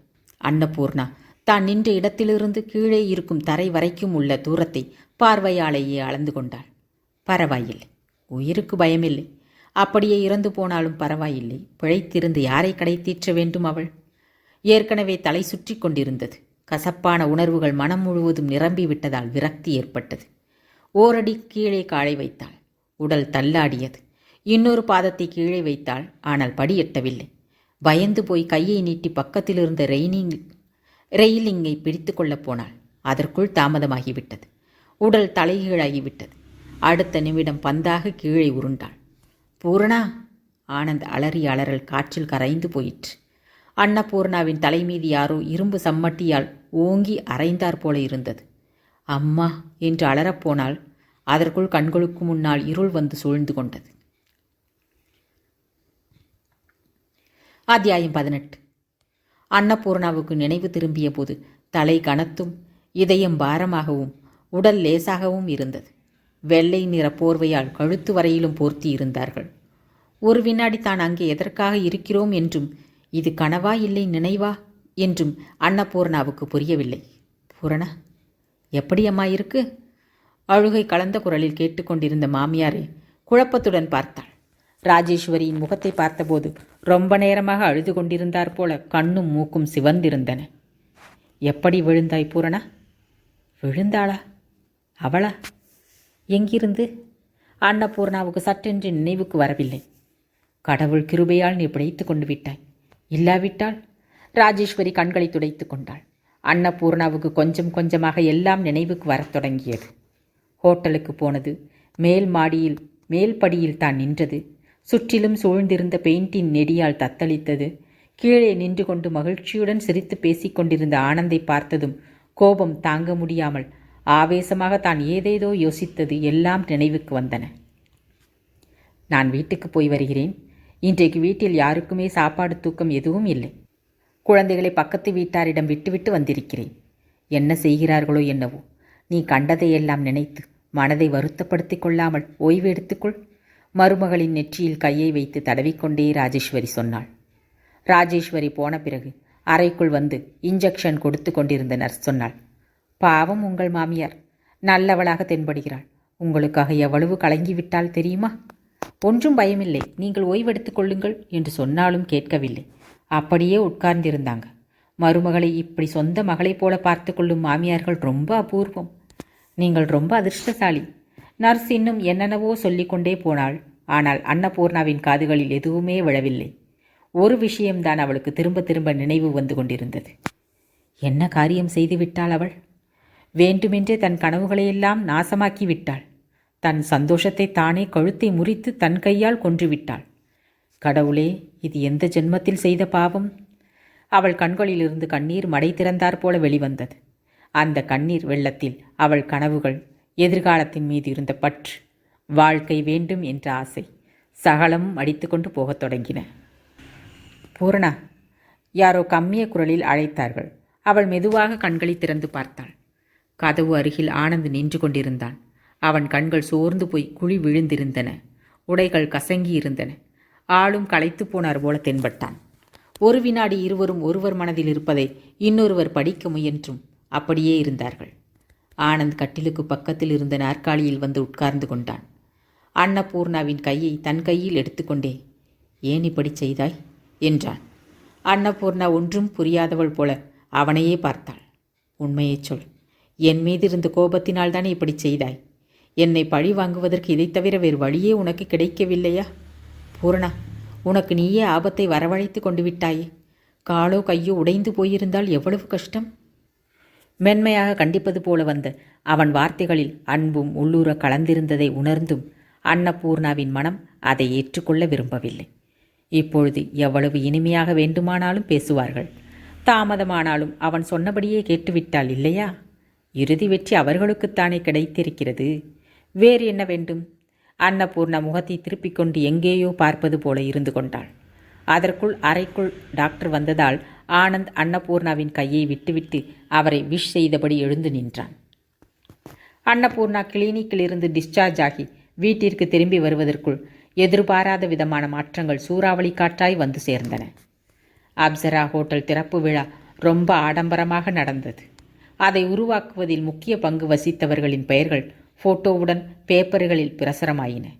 திறப்பு விழாவுக்காக வேண்டிய ஏற்பாடுகளை கவனிப்பதில் கூட ஆனந்த் பொறுப்பை ஏற்றுக்கொண்டு எல்லாம் சரியாக நடக்கும்படி பார்த்து கொண்டான். அவன் திறமையை எல்லோரும் புகழ்ந்தார்கள். ஒரே வாரத்திற்குள் ஆனந்த் இன்னும் 2 கான்ட்ராக்டுகளில் கையொப்பமிட்டான். 1, டவுன்ஹாலை கட்டி முடிப்பது. 2வது, நகரத்தின் நடு மையத்தில் ஸ்டேடியத்தை கட்டித்தருவது. மனிதனின் உயர்வுக்கு செல்வாக்கு பெரும் பங்கு வகிக்க வல்லது என்பது ஆனந்தின் வாழ்க்கையில் அப்படியே உண்மையாகிவிட்டது. மூச்சு விடவும் நேரம் இல்லாதபடி வேலைகள் வந்ததோடு அவனுடைய ஹோதாவும் பெருகி போய்விட்டது. தனக்கு கீழே 4-5 பேரை வைத்துக்கொண்டு வேலைகளை பகிர்ந்து கொடுத்தான். அப்படியும் அவனுக்கு ஒரு நிமிஷம் கூட ஓய்வு என்பதே இல்லை. எப்பொழுது பார்த்தாலும் எதற்காகவாவது வெளியே அலைந்து கொண்டே இருந்தான். வீட்டில் தங்கியிருக்கும் கொஞ்ச நேரத்தில் கூட ஓய்வாக இருக்க முடியாதபடியும், வீட்டில் இருப்பவர்களோடு ஒன்றாக பேசி பொழுதை கழிக்க முடியாதபடியும் யாராவது ஒருத்தர் மாறி மாறி வந்து கொண்டே இருந்தார்கள். வருவோர் போவோரின் கூட்டம் அதிகரித்து விட்டதால் ஆனந்த் தங்கியிருந்த வீடு போதாமல் இருந்தது. ஒருத்தர் இருக்கும் பொழுது இன்னொருத்தர் வந்துவிட்டால் வீட்டுக்குள் உட்கார முடியாதபடி வெளியே காத்திருக்க வேண்டியிருந்தது. அத்துடன் அவர்கள் குடியிருந்த வீடும் கூட குறுகலான சந்தில் குண்டும் குழியுமான தெருவாக இருந்ததால் காரில் வருபவர்கள் காரை தெருமுனையிலேயே நிறுத்திவிட்டு இறங்கி நடந்து வர வேண்டியிருந்தது. ஆனந்த் வேறு வீட்டை வாடகைக்கு எடுத்துக்கொண்டான். அந்த வீடு பழைய வீட்டை விட 2 மடங்கு பெரிதாக இருந்தது. நிறைய அறைகள் இருந்தன. வீட்டிற்கு முன்னாலும் பின்னாலும் நிறைய காலிமனைகள் இருந்தது. வீட்டிற்கு முன்பகுதியில் இதற்கு முன்னால் குடியிருந்தவர்கள் பூஞ்செடிகளை போட்டிருந்தார்கள். காம்பவுண்டை சுற்றிலும் போகன்வில்லா செடிகளை வளர்த்து படரவிட்டிருந்தார்கள். அழகாக கத்தரித்து விடப்பட்டிருந்த அந்த செடிகள் பல நிறங்களில் பூங்கொத்துக்களோடு குலுங்கிக் கொண்டிருந்தன. காம்பவுண்டுக்குள் அடியெடுத்து வைத்ததுமே மனதிற்குள் அமைதியை, சந்தோஷத்தை தரக்கூடிய இடமாக அது தோன்றியது.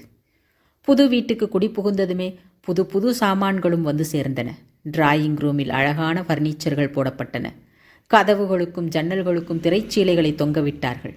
டைனிங் ரூமில் ஒரே சமயத்தில் 10 பேர் சாப்பிடக்கூடிய விதத்தில் உணவு மேஜையும் நாற்காலிகளும் போடப்பட்டன. அதற்கு ஏற்றாற்போல கண்ணாடி சாமான்களும் அறையின் மூலைகளில் வைப்பதற்கு ஃப்ளவர் வேஷுகளும் வந்தன. புது வீட்டில் அந்த சாமான்களையெல்லாம் ஆனந்த் சுயமாக தன் கையாலேயே அலங்கரித்தான். புதிய வீடு, புதிய சாமான்கள், புதிய ஆட்களுக்கு இடையே வளைய வந்து கொண்டிருந்த ஆனந்துக்கு இப்பொழுதுதான் தனக்கு நல்ல காலம் வரத் தொடங்கியிருப்பதாக தோன்றியது. அன்னபூர்ணாவின் உடல் நலம் சில நாட்களிலேயே தேறிவிட்டது. பழைய நிலைக்கு வந்துவிட்டாள். ஆனால் யாராவது இதற்கு முன்னால் அவளை தெரிந்தவர்கள் நிதானமாக கவனித்து பார்த்தால் அந்த கண்களில் ஒளி இல்லாததையும் ஏதோ கவலை அந்தரங்கத்தில் சூழ்ந்து கொண்டு இருப்பதையும் புரிந்து கொள்வார்கள். ஓய்வு ஒளிச்சலும் இல்லாமல் சுற்றி வந்து கொண்டிருந்த ஆனந்தின் பார்வையில் இது படவில்லை. ராஜேஸ்வரி கவனித்த போதிலும் கவனிக்காதது போலவே இருந்து விட்டாள். வீட்டிற்கு யாராவது ஒருத்தர் நேரம் கெட்ட நேரத்தில் வந்து போய் கொண்டிருப்பார்கள். நேரத்தை பொறுத்து அவர்களுக்கு காப்பியோ டிஃபன் சாப்பாடோ தயார் செய்ய வேண்டியிருக்கும். இடையிடையே ஆஸ்ட்ரேயில் உள்ள சாம்பலை அகற்றி சுத்தம் செய்ய வேண்டியிருக்கும். வந்தவர்களுக்கு அடிக்கடி குடிக்க தண்ணீர் சப்ளை செய்ய வேண்டும். தேவையான பொழுது சிகரெட்டுக்காகவோ குளிர்பானத்திற்காகவோ கடைக்கு போக வேண்டும். அதனால் ஆனந்த் 16 வயது இருக்கும் பையன் ஒருவனை வேலைக்கு அமர்த்தி கொண்டான். அவனுக்கு சமையல் வேலையும் தெரியும். ரொம்ப சுறுசுறுப்பான பையன். எந்த வேலையும் நிமிஷத்தில் செய்து முடித்து விடுவான். அவன் வந்த பிறகு அன்னபூர்ணாவுக்கு கொஞ்சம் ஓய்வு கிடைத்தது. எந்த வேலை செய்ய போனாலும், அம்மா நீங்கள் உட்காருங்கள், நான் இதோ வந்துவிட்டேன், 1 நிமிஷம் என்று இறைந்து கத்துவான். ஒரு கால் அன்னபூர்ணாவன் கத்தலை பொருட்படுத்தாமல் அந்த வேலையை செய்ய போனால், என்னம்மா இது, நான் தான் வரேன் என்று சொல்லிக்கொண்டே இருக்கிறேனே, உங்களுக்கு ஒரே அவசரம்தான் என்று சொல்லிக்கொண்டே கை வேலையை போட்டுவிட்டு வந்து அந்த காரியத்தை செய்து முடித்துவிட்டுத்தான் போவான். ஆனந்த் மாதத்திற்கு ஒரு முறையாவது 10-15 பேரை தேநீர் விருந்துக்காக வீட்டுக்கு அழைப்பான். அப்படி வருபவர்களுள் பலதரப்பட்ட மக்களும் இருந்தார்கள். அவ்வப்பொழுது அவர்களுடன் அவர்களுடைய தங்கைகளோ மனைவிமார்களோ கூட வருவது வழக்கம். ஆனந்த் அவர்களுக்கு எப்படியெல்லாம் மரியாதைகளை செய்வானோ சுயமாக கண்ணால் பார்த்தால் தவிர புரியாது. அவனுடைய சரளத்தன்மையை, மென்மையான குணத்தை பார்த்தே ஆக வேண்டும். அன்னபூர்ணா விருந்தாளிகளுக்கு தேவையானவற்றை தானே செய்து வந்தாள். எந்த குறையும் ஏற்பட்டு விடாமல் பார்த்து கொள்வாள். ஆனால் எந்த சந்தர்ப்பத்திலேயும் விருந்தாளிகளுக்கு முன்னிலையில் வரவே மாட்டாள். வந்துதான் ஆகணும் என்று ஆனந்தோ ராஜேஸ்வரியோ என்றுமே அவளை கட்டாயப்படுத்தியதில்லை. இதுபோன்ற விருந்துகள் நடக்கும் பொழுதெல்லாம் முன்னரை சிரிப்பும் கும்மாளமுமாக அமர்க்களப்படுவது வழக்கம். அந்த சந்தடியில் ராஜேஸ்வரியும் பங்கெடுத்துக் கொள்வாள். ஆனந்த் போன்ற மகனை பெற்றதற்காக எல்லோரும் அவளை பாராட்டுவார்கள். அப்படிப்பட்ட தாயை அடைந்ததற்கு அதிர்ஷ்டசாலி என்று அவனையும் புகழ்வார்கள். ஆனந்துக்கு பக்கத்திலேயே ராஜேஸ்வரி அமர்ந்திருப்பாள். எதிரே குழந்தைகள் உட்கார்ந்திருப்பார்கள்.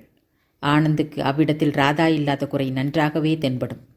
அந்த வீட்டுக்கு வரும் விருந்தாளிகளில் பெரும்பாலானவர்களுக்கு ஆனந்திற்கு 2வது திருமணம் நடந்துவிட்டதாகவோ அவனுடைய 2வது மனைவி இந்த வீட்டில்தான் இருந்து வருகிறாள் என்றோ தெரியவே தெரியாது. கலகலப்பாக சந்தோஷமாக அரட்டை அடித்து கொண்டிருக்கும் அவர்கள் எல்லோரையும் விட்டு தொலைவில் தனியாக தன்னறையில் உட்கார்ந்து கொண்டிருக்கும் அன்னபூர்ணாவுக்கு திடீரென்று தான் இந்த வீட்டிற்கு வந்த காரியம் முடிந்துவிட்டதென்றும் தன்னுடைய தேவை அவர்களுக்கு தீர்ந்து விட்டதென்றும் தோன்றியது. என்னதான் முயன்றாலும் அந்த உணர்வு மனதை விட்டு நீங்காமல் படிந்து போய்விட்டது. தன் மனதில் நிலைத்து போய்விட்ட சூனியத்தை வேலையில் மூழ்கி மறந்து போகணும் என்று முயன்றாள். அதுவும் சாத்தியப்படவில்லை. பாலுவும் இந்த ஆண்டு பள்ளியில் சேர்ந்து விட்டதால் லக்ஷ்மியுடன் அவனும் பள்ளிக்கு போய்க் கொண்டிருந்தான். செலவுக்கு பணம் வேண்டுமென்று எப்பொழுது கேட்டாலும் ஆனந்த் உடனே பர்சிலிருந்து எடுத்து கொடுத்து விடுவான். அதை ஜாக்கிரதையாக செலவழிக்க வேண்டிய தேவையோ செலவழித்ததை கணக்கு எழுதி வைக்க வேண்டிய அவசியமோ இருக்கவில்லை. எவ்வளவு செலவாயிற்று என்றெல்லாம் விசாரிக்கவும் மாட்டான். ஒருமுறை ராஜேஸ்வரி ஏதோ சொல்ல வந்தபோது அவன் இடைமறித்து, இனிமேல் அந்த கணக்கு வழக்கெல்லாம் விவரங்கள் எல்லாம் என்னிடம் சொல்ல வேண்டாம் அம்மா. ஒவ்வொரு காசையும் எண்ணி எண்ணி செலவு செய்த காலம் முடிந்து விட்டது. இனி போதும், இனிமேலாவது அதையெல்லாம் மறந்து விடுவோம் என்றான். செலவழிக்கும் அவனே கணக்கு வழக்கு தேவையில்லை என்று சொல்லிவிட்ட பிறகு இனி யாருக்காக கணக்கு எழுத வேண்டும்?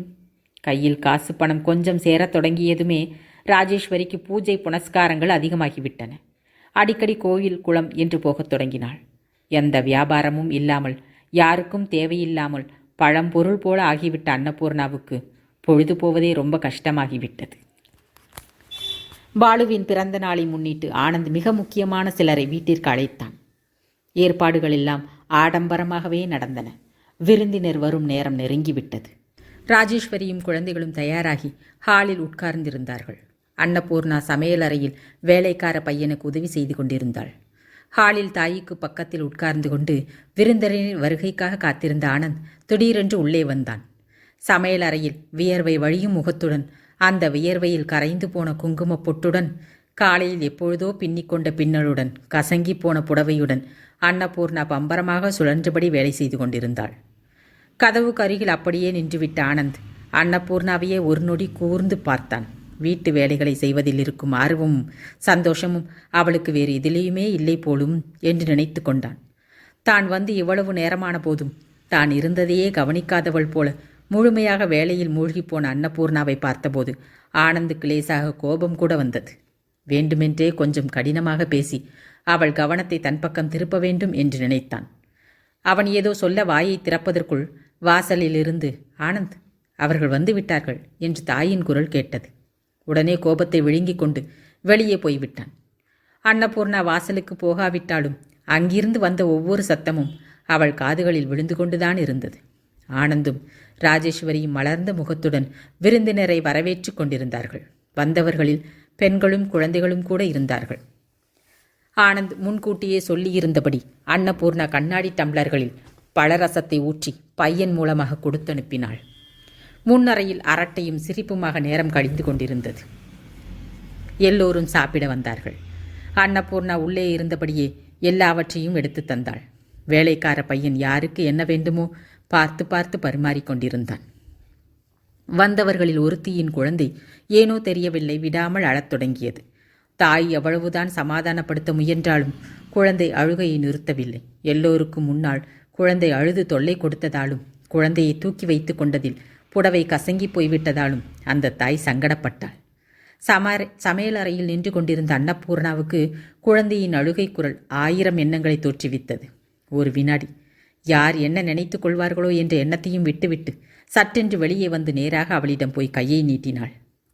சமையலறையிலிருந்து திடீரென்று வெளியே வந்த அன்னபூர்ணாவின் மீது எல்லோரின் பார்வையும் திரும்பியது.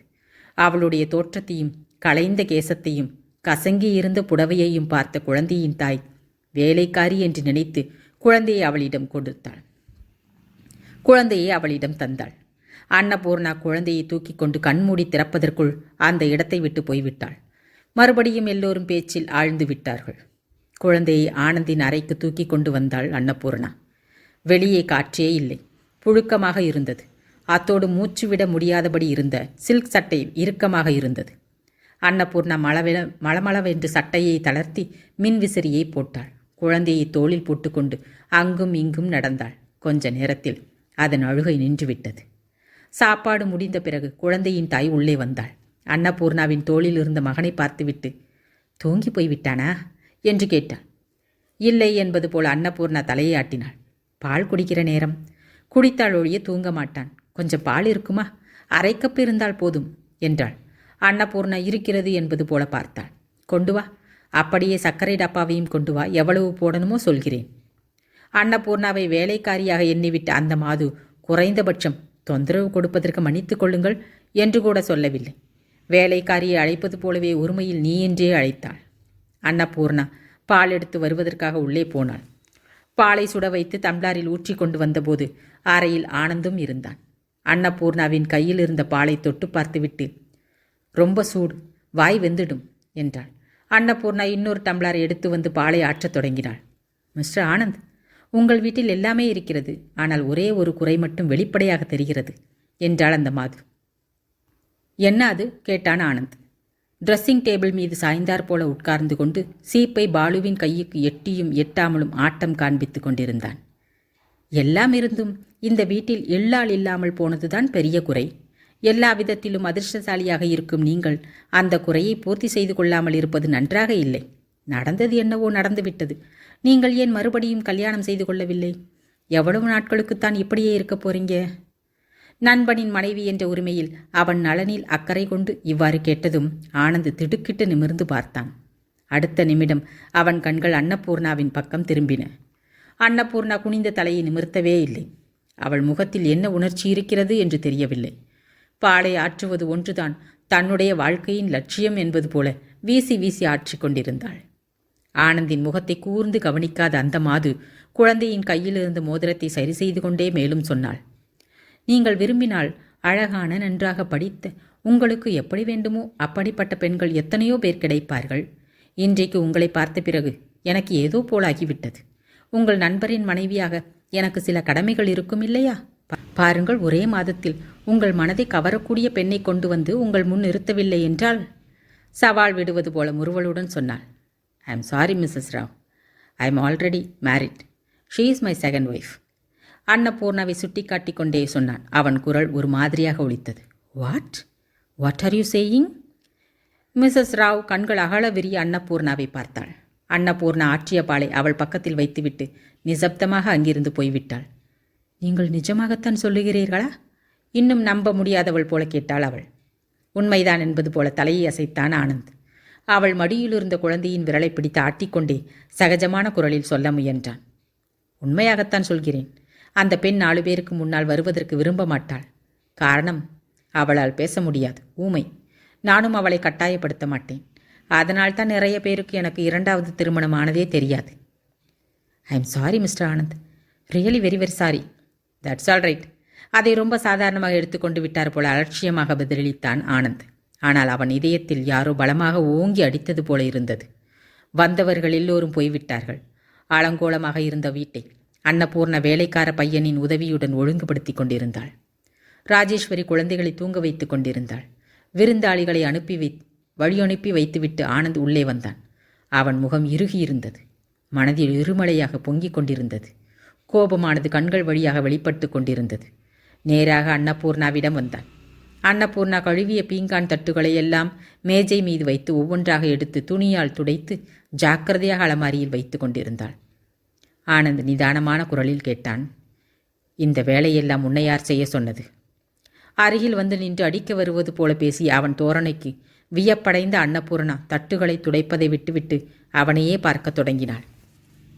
யாராவது வீட்டுக்கு வந்தால் தலை பின்னிக் கொள்ளாமல் கசங்கிய புடவையுடன் காட்சி தந்து அவர்கள் எல்லோரும் நான் உன்னை எவ்வளவு கஷ்டப்படுத்துகிறேன் என்பதை கண்ணால் காண வேண்டும் என்பதுதான் உன் உத்தேசமா? குரலை உயர்த்தி அதட்டுவது போல கேட்டான். ஒரு வினாடி அவனையே பார்த்து கொண்டிருந்த அன்னபூர்ணா மறுபடியும் தலை குனிந்து கொண்டு தன் வேலையை பார்க்க தொடங்கினாள். சொல்லு, ஏன் பேச மாட்டேங்கிறாய்? அன்னபூர்ணா பதில் சொல்லவும் இல்லை, நிமிரவும் இல்லை. நான் உன்னை என்றைக்காவது வெளியே வரவேண்டாம் என்று சொன்னேனா? 4 பேருக்கு முன்னால் வரக்கூடாது என்று சொன்னேனா? நீ என் மனைவி என்று சொல்லிக் கொள்வதற்கு வெட்கப்படுவது போல என்றைக்காவது நடந்து கொண்டேனா? சொல்லு, ஏதாவது பேசு. ஆவேசத்தில் அன்னபூர்ணா ஊமை என்ற விஷயத்தையும் மறந்து போன ஆனந்த் பதில் சொல்லச் சொல்லி கட்டாயப்படுத்தினான். கண்களில் பொங்கி வந்த கண்ணீரை அடக்கிக் கொள்வதற்கு அன்னபூர்ணா பெருமுயற்சி செய்தாள். அவனுக்கு எப்பொழுது சந்தோஷம் ஏற்படும் என்றும் புரியாது, எப்பொழுது கோபம் வருமோ என்றும் தெரியாது. திடீரென்று ஆவேசமாய் பாய்வான். காரணமே இல்லாமல் அன்பை பொழிந்து உருகச் செய்து விடுவான். இப்படிப்பட்ட குணநலன்களை கொண்டவனை தாங்கிக் கொள்ள வேண்டுமென்றால் எதிராளி எந்த உணர்ச்சிகளும் இல்லாத மர பொம்மையாக மாறிவிட வேண்டும். அன்னபூர்ணாவுக்கு அது சாத்தியப்படவில்லை. அவளுடைய மௌனம் ஆனந்துக்கு சில சமயம் வெறியை கிளப்பிவிடும். இன்றைக்கும் அதுபோலவே தான் ஆயிற்று. தன் கோபத்தை எல்லாம் அன்னபூர்ணாவின் கையில் இருந்த தட்டுகளின் மீது காட்டுவது போல சட்டென்று அதை பிடுங்கி ஆத்திரம் தீர சுவற்றில் அடித்து வீசினான். அன்னபூர்ணா திக்பிரமை அடைந்து அப்படியே நின்று விட்டாள். பீங்கான் தட்டு சுவற்றில் மோதி சுக்கு நூறாக உடைந்து கீழே விழுந்தது. என்னடா இது? ராஜேஸ்வரி ஓட்டமாக ஓடி வந்தாள்.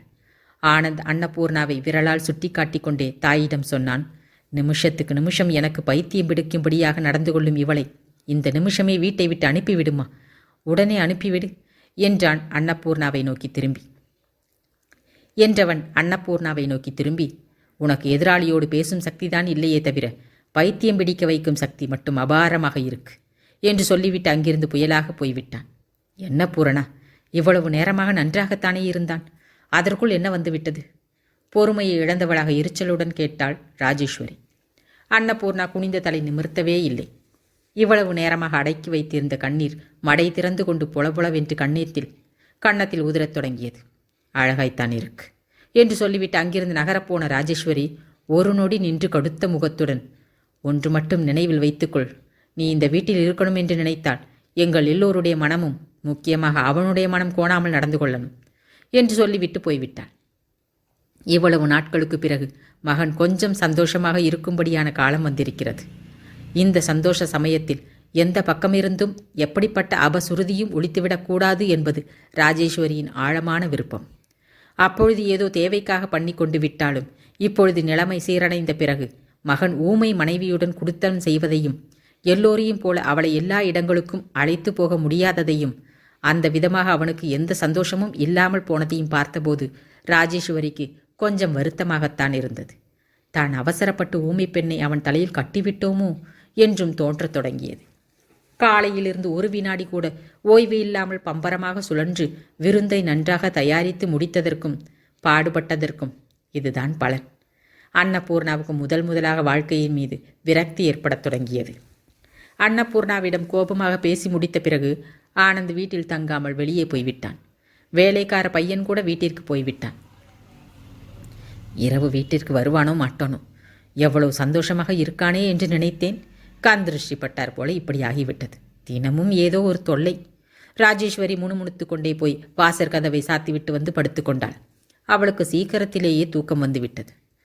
அன்னபூர்ணாவுக்கு தூக்கம் வரவில்லை. மாமியார் சொன்ன வார்த்தைகள் தான் திரும்ப திரும்ப நினைவுக்கு வந்தன. மாமியாரின் உத்தேசம்தான் என்ன? இனி இந்த வீட்டில் தன்னுடைய தேவை முடிந்துவிட்டது என்றா? அவனுக்கு அவ்வளவு கோபம் வரும்படியான காரியத்தை அவள் என்ன செய்துவிட்டாள்? தினமும் வேலையில் மும்முரமாக இருக்கும் பொழுது எப்படி இருப்பாளோ அதே போலத்தானே இன்றும் இருந்தாள். தான் அவ்வாறு விருந்தினருக்கு நடுவில் போனது தவறா? சாதாரணமாக இருந்திருந்தால் போயிருக்கவே மாட்டாள். ஆனால் அந்த குழந்தையின் அழுகை, அது அவளிடமிருந்து யோசிக்கும் சக்தியை நசிந்து போகும்படி செய்துவிட்டது. குழந்தையை பற்றி நினைவு வந்ததுமே அன்னபூர்ணாவின் எண்ணங்கள் வேறு பக்கத்திற்கு திரும்பிவிட்டன. தன்னை அவர்கள் ஏமாற்றி விட்டார்கள். தன்னுடையது என்று எண்ணிக்கொண்டிருந்த உலகத்தை நிர்மூலமாக்கி விட்டார்கள். மேலும் தன்னையே குறை சொல்கிறார்கள். இது என்ன நியாயம்? அவளுக்கு பேசும் சக்தி இல்லை என்றுதானே? பேச மட்டும் முடிந்திருந்தால் இன்று மாமியாரையும் கணவனையும் என்னவெல்லாம் கேட்டிருப்பாள். ஆனாலும் ஆனந்துக்கு என்ன குறைச்சல்? சற்று முன்னால் மாமியார் சொன்னது போல 1000 பேர் கிடைத்திருப்பார்கள். அன்னபூர்ணாவின் இதயம் சுக்குநூறாக உடைந்து விட்டார் போல இருந்தது. ஒரு பொருளை தேவைக்காக பயன்படுத்தி கொண்டு காரியம் முடிந்ததுமே தூக்கி எறிவது போல அவர்கள் தன்னை கழுத்தை பிடித்து வெளியே தள்ளும் முன்பாகவே இங்கிருந்து போய்விடுவது நல்லது. ஆம், ஆம், ஆம், அவள் இதயம் 1000 குரல் எடுத்து கோஷமிட்டது. இரவு ரொம்ப நேரம் ஆகிவிட்டது. எண்ணங்களால் அலைகழிக்கப்பட்டு தூக்கம் வராமல் தவித்த அன்னபூர்ணா எழுந்து உட்கார்ந்து கொண்டாள். அடுத்த அறையில் மாமியாரும் குழைகளும் அடுத்த அறையில் மாமியாரும் குழந்தைகளும் ஆழ்ந்த உறக்கத்தில் இருந்தார்கள். வாசற்கதவு தட்டிய சத்தம் கேட்டது. ஆனந்த் வந்துவிட்டான். இத்துடன் இந்த பாகம் முடிகிறது. இதன் தொடர்ச்சியாக அடுத்த பாகத்தை கேட்க நீங்கள் இந்த கதையின் தலைப்புகளை தேட வேண்டியது இல்லை. அதற்கு பதிலாக இந்த வீடியோவின் இறுதியிலேயே இதன் அடுத்த பாகத்திற்கான கிளிப்பிங் ஃப்ளாஷ் ஆகும். அதில் உங்கள் விரலை வைத்து ஜஸ்ட் ஒரு கிளிக் செய்தால் அது உங்களை இதன் அடுத்த பாகத்திற்கான தொடர்ச்சிக்கு அழைத்து சென்றுவிடும். தொடர்ச்சியான அடுத்த பாகம் சிரமமில்லாமல் மிக எளிதாக உங்களுக்கு ஓப்பன் ஆகும். நான் வாசித்துள்ள மற்ற கதைகளையும் கேட்க வேண்டுமென்றால் எனது சேனலின் உள்ளே சென்று பிளேலிஸ்டில் இருக்கும் கதைகளை கிளிக் செய்து கேட்கலாம்.